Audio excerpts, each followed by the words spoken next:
今回ご紹介するのはピエール・ボナールの絵画プロヴァンス風景です。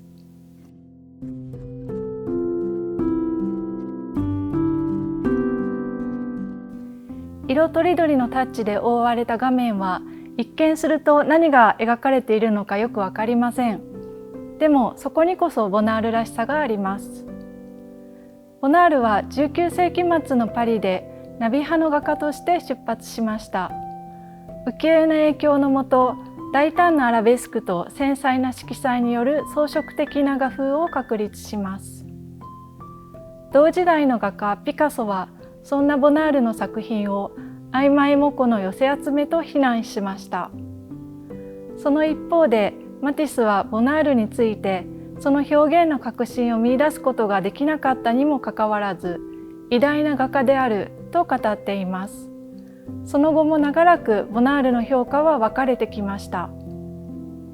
ボナールのエッセンスが凝縮されたこの作品プロヴァンス風景をよく見て、その中に分け入ることでボナールが絵画で表現しようとしたことに迫ってみたいと思います。何がどのように描かれているのか順番に見ていきましょう。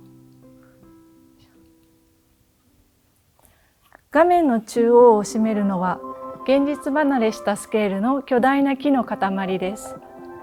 よく見ると複数の木が集まっていることがわかりますが、緑色と乳白色のタッチによって混然一体となっています。乳白色の木々に覆いかぶさるように濃い緑色の松の木が描かれています。乳白色の木々の根元には塀のようなものがあり、前景から中景にかけて何層にもわたって続いています。黒と紫をベースに影の部分は赤みがかった褐色、光の当たった部分は黄色みを帯びた色で表現されています。この塀の間にも小さな木々が生えています。そして塀の前後には人や動物がいるのが見えるでしょうか。認識できるかできないかのギリギリのタッチですが、確かに周囲の風景とは異なるニュアンスで絵の具が置かれています。さらに画面の右手前には黄色と緑色のストロークで描かれたゾーンがあります。一方、画面左手前には青と紫、オレンジ色のタッチの塊があります。いずれもおそらく植物かと思われますが、はっきりとは分かりません。青いタッチの塊と巨大な木々の間には草原が広がっています。そして画面上部にはまるで細胞のような空が広がっています。鱗雲に太陽の光が差し逆光になっているのでしょうか。いずれにしても現実とは思えない光景です。こうして画面全体を隅々まで見ると2つはっきりしたことがあります。まずボナールは遠近法や明暗ではなくモチーフを重ね合わせることによって奥行きを暗示しているということです。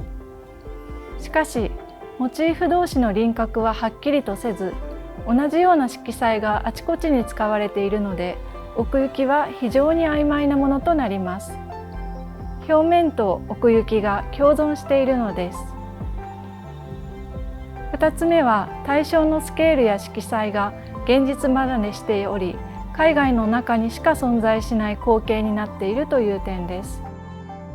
ボナールは具体的なモチーフから出発しつつも、カンバス上で絵の具を混ぜ合わせたり、こすりつけるように絵の具を塗ったり、時にほとんど抽象的といえるタッチで描きました。そうすることでじっくり見ないと何が描かれているか分からず、時間をかけて見ているうちにモチーフの関係性が変化するような絵画空間が生まれたのです。これはスマホで無数の画像を瞬時に見ることに慣れた私たちの視覚体験とは真逆のものかもしれません。この作品は制作の翌年1933年にパリのベルネーム・ジュヌ画廊で開かれた個展に出品されました。この個展はボナールが南仏ルカネを拠点に制作するようになって以降の最新作をお披露目する機会でした。当時パリにいてこの展覧会を訪れた美術評論家の福島重太郎は、帰国後ボナールが世を去った1947年の水絵に当時を回顧した言葉を寄せています。福島は1933年のボナールの個展をこんな風に称えました。ボナールの芸術意欲の中心はブルジョワジーの生活感情の表現よりもむしろ自由なる色彩のシンフォニーに移行したように思われる。感覚を有する誰でもが国境を越え階級を問わずに共感できる壮大な美しさだ。福島はここで感覚を有する誰でもがと言っています。ボナールが後世の画家に与えた影響を予言しているようでもありますが、誰でもがにはもちろんボナールの絵を見る私たちも含まれます。プロバンス風景は90年ほど前に遠く離れた地域で描かれた絵画ですが、21世紀に生きる私たちも感覚を研ぎ澄ませてじっくり向き合えば、小さな驚きや発見、そして謎に満ちた視覚体験をもたらしてくれることと思います。